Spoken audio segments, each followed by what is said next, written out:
सन 2004 में फ्रांस के शहर मार्सी के एक अस्पताल में 44 साल शख्स को दाखिल किया गया। उसकी शिकायत थी कि उसकी बाएं टांग में कमजोरी है, लेकिन उसे जरा भी अंदाजा नहीं था कि डॉक्टरों को उसके दिमाग में क्या मिलने वाला है। हालांकि ये बिल्कुल आम जिंदगी गुजार रहा था। शादीशुदा, 2 बच्चों का बाप, सरकारी नौकरी करता था।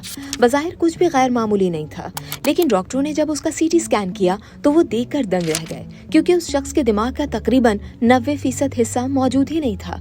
जहाँ आम इंसान का दिमाग खोपड़ी को भर देता है, वहाँ उसकी खोपड़ी तकरीबन खाली थी। सिर्फ एक पतली सी दिमाग के खुलियों की तह मौजूद थी, बाकी सारी जगह एक शफाफ सयाल यानी फ्लूइड से भरी हुई थी। ये देखकर माहिरीन ने सर पकड़ लिया कि ये इंसान जिंदा कैसे है, कैसे सोच सकता है, कैसे बोल सकता है और कैसे जिंदगी के तमाम अमल अंजाम दे रहा है। आमतौर पर दिमाग में ये सयाल गर्दिश करता रहता है और फिर जिस्म के निजाम के जरिए खारिज होता है, लेकिन इस मरीज के मामले में ये नालियां तंग हो गई थीं, जिसकी वजह से सयाल जमा होता गया। दिमाग के अंदरूनी खाने फूल गए और खोपड़ी का साइज भी बढ़ गया। मुसलसल दबाव के बायस दिमाग दबकर सिकुड़ गया और फिर एक पतली सी तय की सूरत बरकरार रह गई। मार्सी की मेडिटेरियन यूनिवर्सिटी के उस वक्त के न्यूरोलॉजिस्ट लायनल फ्यूलेट ने बताया कि जब हमने उसका पहली बार सीटी स्कैन किया तो हमें बहुत हैरत हुई। ये दिमाग बहुत छोटा था, लेकिन मजीद टेस्ट करने पर यह बात सामने आई कि उसका दिमाग का IQ 75% था, जो नॉर्मल रेंज के निचले हिस्से में शुमार होता है।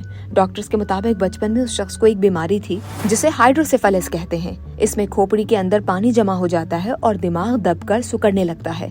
ज्यादातर मरीज बचपन में ही मर जाते हैं, लेकिन उस शख्स का जिस्म उस हालत के साथ ढल गया। उसका दिमाग अगरचे 90% सिकुड़ चुका था, लेकिन जो थोड़ा सा हिस्सा बाकी था वो पूरे जिस्म के निजाम को संभालने के लिए काफी था।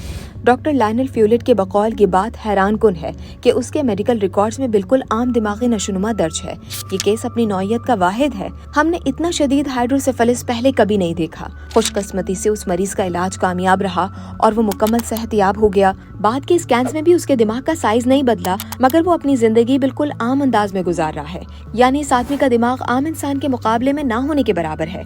ये आज भी जिंदा है। याद रहे कि डॉक्टर्स ने मरीज की शनाख्त खुफिया रखी है, जैसा कि मेडिकल साइंस में अमूमन मरीजों की प्राइवेसी के लिए किया जाता है।